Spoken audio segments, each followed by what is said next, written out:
Com hem de donar ordres i instruccions. L'infinitiu és la forma verbal no personal que utilitzem per anomenar els verbs. Així, parlem de verbs com callar, comprar, vendre, parlar, cantar, dormir, riure, etc. Per a expressar ordres o prohibicions, únicament podem utilitzar esta forma verbal precedida de la preposició a. Per tant, sí que podem dir a callar, he dit, a dormir, que ja és tard, però no podrem expressar ordres i prohibicions amb esta forma tota sola, perquè les ordres i instruccions van en imperatiu i segona persona del plural.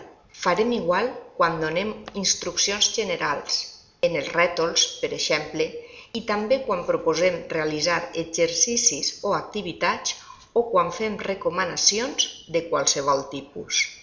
Vegem-ne alguns exemples.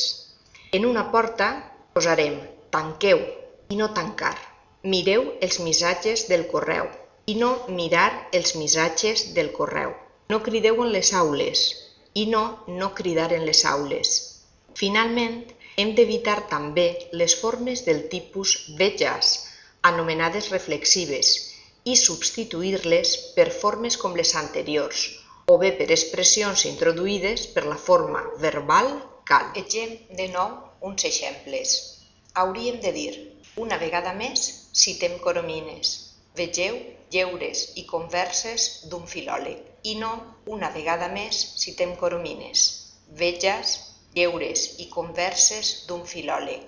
Igualment hauríem de dir, en la preparació del viatge cal considerar el pressupost i no en la preparació del viatge consideres el pressupost.